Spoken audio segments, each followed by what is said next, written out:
सद्गुरु सुखराम जी महाराज ने धन्य हो। सद्गुरु युक्तिराम जी महाराज ने धन्य हो। सद्गुरु स्वामी श्री कुशालदास जी महाराज ने धन्य हो। संत ज्ञानेश्वरी भाई जी महाराज ने धन्य हो। हम अग्नि स्नान कैसे करें? क्या यह संभव है कि कोई मानव भी अग्नि स्नान कर सकता है? आज तक तो हमने ऐसे किंवदंतियों में सुना या देखा कि देवी ने अग्नि स्नान किया, देवता ने अग्नि स्नान किया। क्या मानव भी अग्नि स्नान कर सकता है? इसका उत्तर है हाँ, कर सकता है। और इसके लिए किसी योग की आवश्यकता नहीं, किसी अभ्यास की आवश्यकता नहीं। अग्नि स्नान करने के लिए उस भेद की आवश्यकता है। पहली बात जो समझ में आती है, स्नान क्या है और स्नान का महत्व क्या है। स्नान बहुत ज़रूरी चीज़ है। स्नान कहते हैं किसी चीज़ को धोना।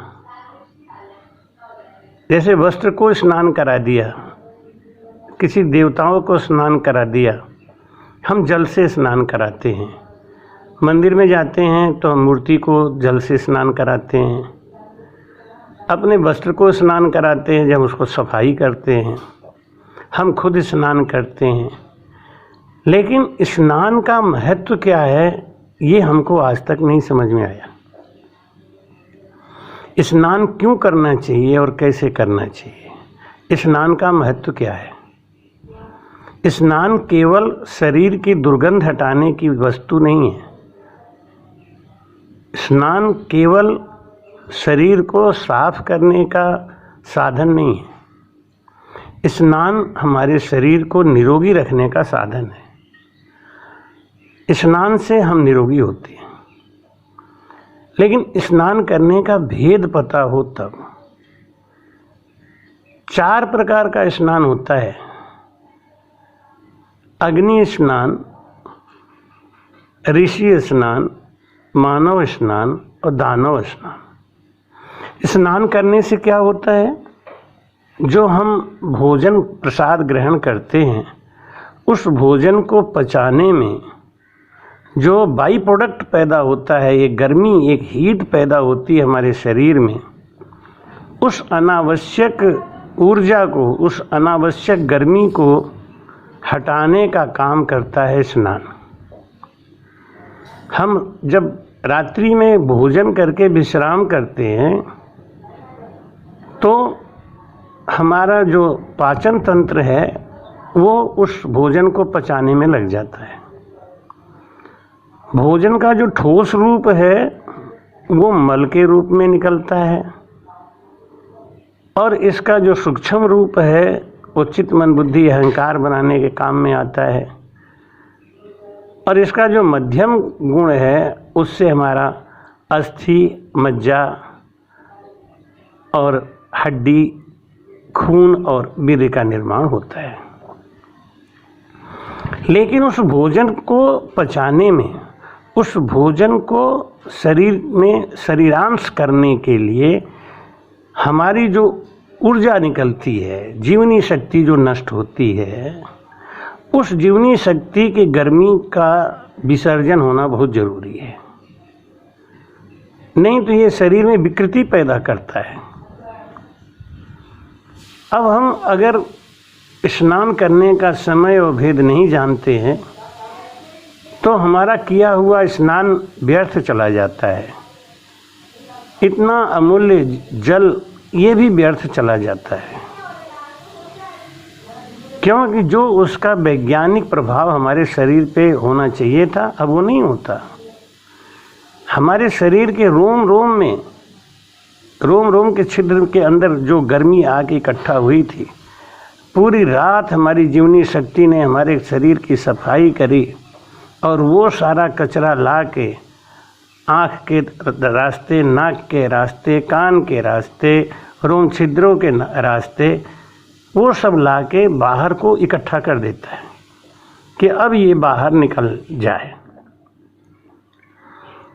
वो चीज़ निकलेगा कब? स्नान के द्वारा। तो स्नान कैसा होना चाहिए? जो उत्तम श्रेणी का स्नान है वो है तालाब और नदी का। जब हम तालाब या नदी में कमर भर पानी में घुस के और जब स्नान करते हैं, हमारे ऋषि मुनियों ने स्नान का एक मंत्र भी बताया। उस मंत्र का उच्चारण करने में 10 मिनट लगता है और वो मंत्र का उच्चारण करते करते करते करते 10 मिनट तक हमको जल में खड़ा रहना है। ये वैज्ञानिक कारण है कि हमारे शरीर की जितनी हीट है वो पानी में मिक्स हो जाती है और पानी का जो ठंडापन है वो हमारे रोम छिद्रों के द्वारा हमारे खून को मिलता है। इस तरीके से एक आदान प्रदान होने लगता है जल में और शरीर के कोशिकाओं से। जल हमारे शरीर में प्रवेश करता है और हमारी कोशिकाएं अपने जमा ऊर्जा को, अपनी गर्मी को जल को ट्रांसफ़र कर देती, उनको दे देती हैं और धीरे धीरे धीरे धीरे ये क्रिया जब पूर्ण हो जाती है तो हम पूर्ण स्नान करके बाहर निकलते हैं। हमारे शरीर की गर्मी रोज़ निकल जाती है, इसलिए स्नान बहुत ज़रूरी है। इसका एक वैज्ञानिक कारण यही है कि हमारे शरीर की जो ऊर्जा है वो ऊर्जा जल में घुल जाए। जल में घुल के वो ऊर्जा जलाकार हो जाएगा और हमारा शरीर शीतल हो जाएगा, ठंडा हो जाएगा। हमारे शरीर की विकृति सब बाहर निकल जाएगी। इसलिए उत्तम श्रेणी का स्नान तो यही है कि नदी या तालाब या बाथटब में हम स्नान करें। लेकिन जहाँ ऐसा संभव नहीं है वहाँ क्या करें? वहाँ तो नल है, उसमें भी हमको जब तक शरीर ठंडा नहीं हो जाए पानी ऊपर डालते रहना चाहिए। स्नान क्यों करना है इसका तो समझ में आ गया कि ये वैज्ञानिक कारण है कि हमारे शरीर की जो ऊर्जा है, जो हीट है, वो जल में मिलके बह जाए और हम निरोगी हो जाए। हमारे शरीर में जो विकृति आई किस कारण से, जो हमने भोजन किया उस भोजन को हमारी जीवनी शक्ति ने पचाया, उसकी जो गर्मी हमारे रोम के छिद्रों तक आके जीवनी शक्ति ने इकट्ठा किया, वो निकल गया। लेकिन स्नान कब करें ये भी एक समस्या है, एक समझ है, ये ज्ञान है। इसका भी एक वैज्ञानिक कारण है।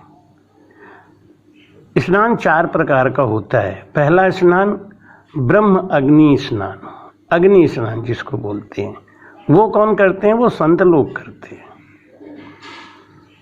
दूसरा स्नान है ऋषि स्नान, तीसरा स्नान है मानव स्नान और चौथा स्नान है दानव स्नान। संत स्नान जो होता है वो कैसा है? जिनकी समाधि लगी हुई है, जो सांस में रमण कर रहे हैं, जिनका बाहरी दुनिया से संबंध है ही नहीं, जो अन्न जल का आहार छोड़ चुके हैं, सूक्ष्म आहार लेते हैं, उनके शरीर में विकृति पैदा नहीं होती और जो थोड़ी बहुत विकृति पैदा होती है वो उस भजन के द्वारा उसको भस्म कर देते हैं।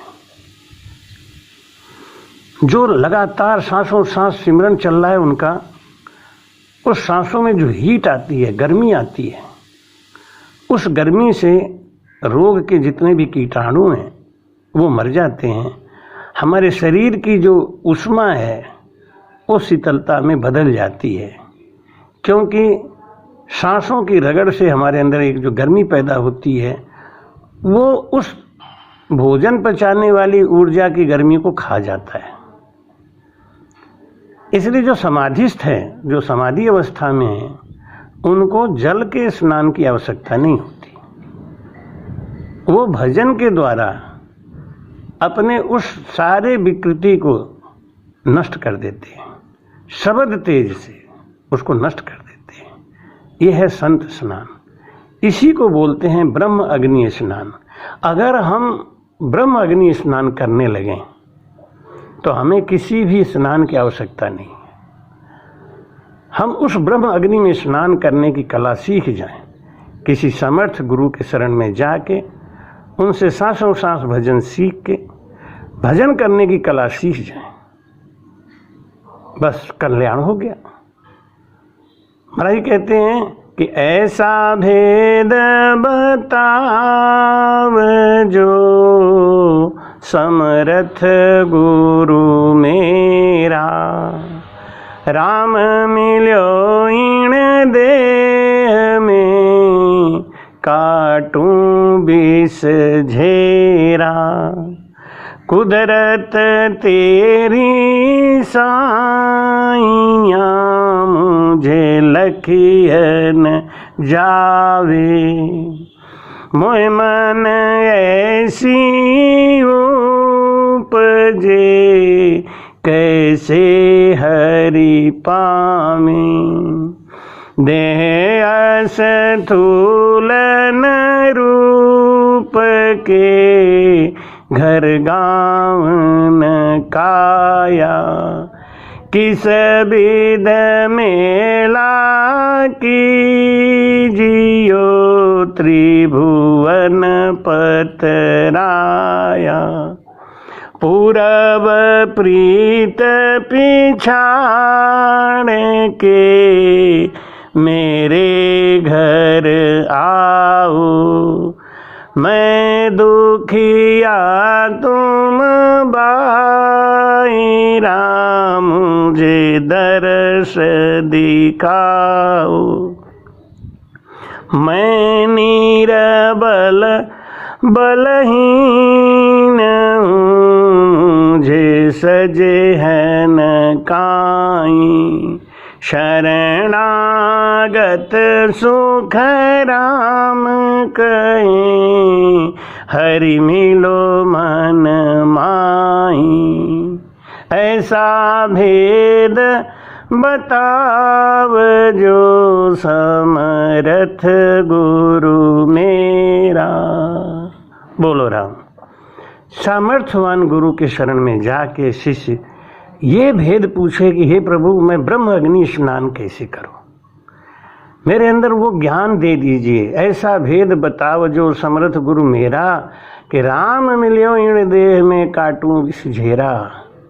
राम शीतल हैं, राम पवित्र हैं, राम सदा निर्विकार है।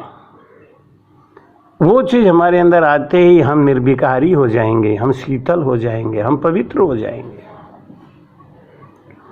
तो गुरु के पास जाके ये भेद पूछना चाहिए कि हे गुरु महाराज मुझे ब्रह्म अग्नि स्नान करने का भेद बताओ।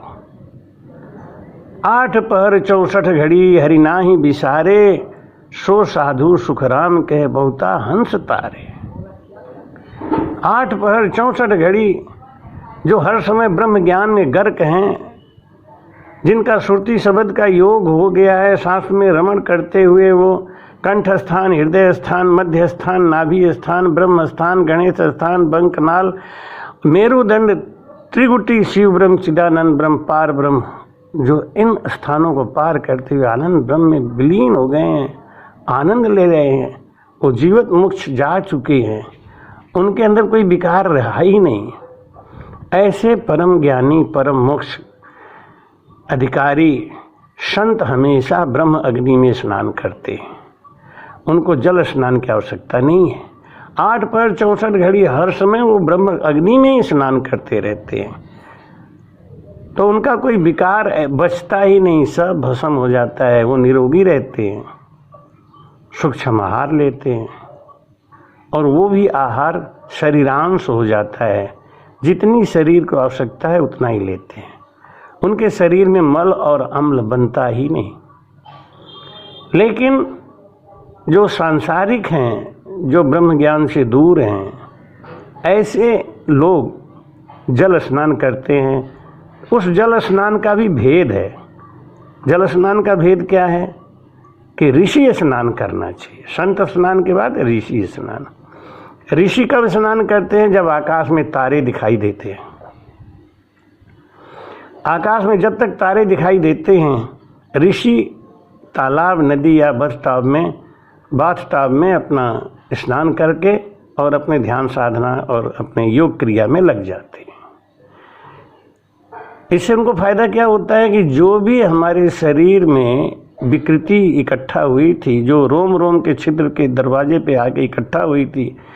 हम सो के उठते हैं तो हमारे आँखों में कुछ गंदगी आती है, नाक में भी गंदगी आती है, कान में गंदगी आती है। वो गंदगी कहाँ से आती है? हमारी जीवनी शक्ति उस गंदगी को निकाल के इन दरवाज़ों पे ला के रख देती है। जैसे हम सवेरे झाड़ू लगाते हैं तो कूड़ा ला के दरवाजे पे रख देते हैं और उसको साफ़ करने वाला ले जाता है। तो जल सफाई कर्मचारी है, वो ले जाता है इसको, लेकिन उसका भी एक समय है। जैसे कूड़ा अगर आपने समय से बाहर नहीं रखा तो आपका कूड़ा रखा ही रह जाएगा, ले जाने वाला चला जाएगा। ऐसे ही इसका समय होता है। सूर्योदय से पहले वो जो गर्मी है, अगर उस समय हमने स्नान कर लिया तो सारी की सारी गर्मी वो जाके पानी में घुल जाती है।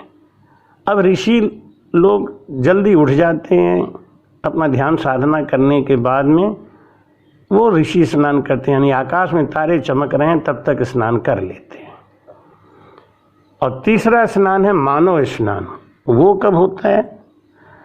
वो सूर्योदय होने से पहले या उषा काल तक जो स्नान होता है वो मानव स्नान है। गृहस्थियों के लिए वो छूट है कि इतना भी देर करके स्नान कर लेते हैं तो भी उनके शरीर में रोग नहीं रहेगा, निरोगी हो जाएंगे वो। स्नान का बड़ा महत्व है शरीर के लिए। शरीर विज्ञान में स्नान का बहुत भारी महत्व है। हम स्नान जैसे विषय को बड़ा हल्का समझते हैं। स्नान कब करें, कैसे करें, क्यों करें, कितना करें, ये सब बातें हमको पता होना चाहिए। मानव स्नान उषा काल तक माना गया है कि मानव स्वाभाविक तौर से अपना कारोबारी होता है, काम से थका हारा आता है, देर में सोता है तो थोड़ा देर में उठ सकता है, लेकिन उसके लिए भी हमारे महापुरुषों ने नियम बनाया है कि उषा काल तक ही स्नान होना चाहिए। बस सूर्योदय के बाद जो स्नान होता है वो दानव स्नान होता है। क्यों? क्योंकि जैसे ही सूर्य की किरणें जमीन को छूती हैं, गर्मी आती है, जीवनी शक्ति द्वारा किया गया सारा मेहनत बेकार चला जाता है। वो जो दरवाज़ों पे ला ला के कचरा इकट्ठा किया था जीवनी शक्ति ने, वो वापस चली जाती है शरीर में, वो वापस घुल जाती है खून में, फिर वो बाहर नहीं निकलती। फिर आप चाहे कितना भी स्नान करें, इसका अगर आप प्रयोग करना चाहें तो देखें, अपने शरीर के ऊपर कोई कपड़ा लपेट के, सूती कपड़ा लपेट के और सुबह स्नान करें, आप देखेंगे कि आपके शरीर की कितनी गर्मी उस कपड़े के अंदर चली गई। कपड़ा गर्म हो जाता है, ये आप अनुभव कर सकते हैं। कभी भी हमारे शरीर की सारी गर्मी उस कपड़े में चली गई। रजाई के अंदर गर्मी नहीं होती, लिहाफ के अंदर गर्मी नहीं होती, रुई के अंदर गर्मी नहीं होती, गर्मी तो हमारे शरीर में होती है। तो फिर हम रजाई ओढ़ते हैं या कंबल ओढ़ते हैं तो हमको सर्दी से छुटकारा मिल जाता है। आपने कभी महसूस किया, जब हम सर्दी के दिनों में रजाई या कंबल को छूते हैं तो वो ठंडा रहता है, और फिर जब हम उसको ओढ़ते हैं अपने ऊपर तो हमारी गर्मी उसको भी गर्म कर देती है।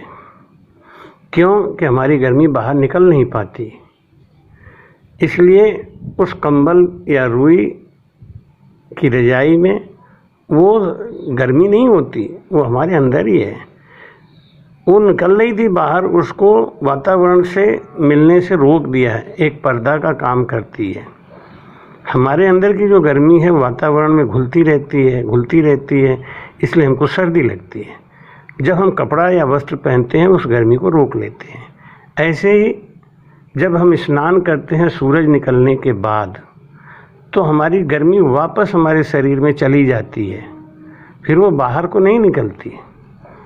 इसलिए जब भी स्नान करना है तो ये मुख्य स्नान जो है ऋषि स्नान और मानव स्नान, ये दो स्नान करना चाहिए।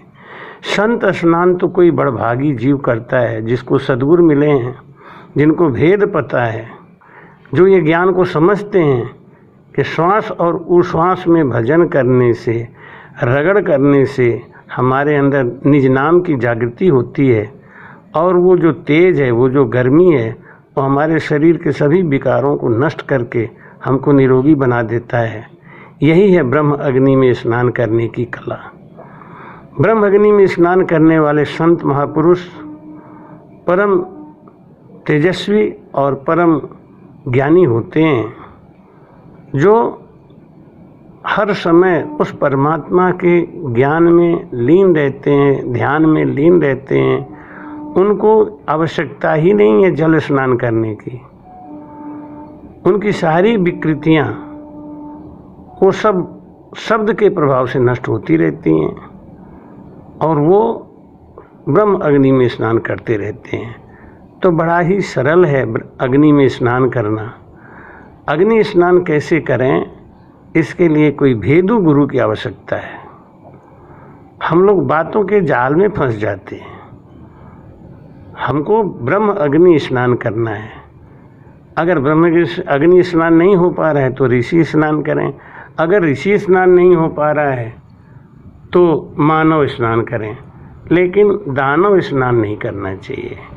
व्यर्थ में इतना कीमती जल को बहाने से अच्छा है कि अब आप दूसरे दिन स्नान करें, क्योंकि हमारे शरीर की जो गर्मी थी वो वापस हमारे शरीर में चली गई। अब वो किसी भी तरीके से बाहर आने वाली नहीं है। इसलिए सबसे मुख्य स्नान तो है ब्रह्म अग्नि स्नान, उसके बाद है ऋषि स्नान, उसके बाद है मानव स्नान। ऋषि स्नान कब तक है बताया कि जब तक तारे निकले हों, और मानव स्नान उषा काल तक। उषा काल तक जो स्नान हो गया वो मानव स्नान। आकाश में तारे टिमटिमा रहे हैं, चमक रहे हैं, ये ऋषि स्नान। और हर समय ब्रह्म ज्ञान में जो गरक है, 8 पहर 64 घड़ी हरिनाई बिसारे, सो साधु सुखराम कहें बहुता हंस तारे। सदगुरु सुखराम जी महाराज ने धन्य।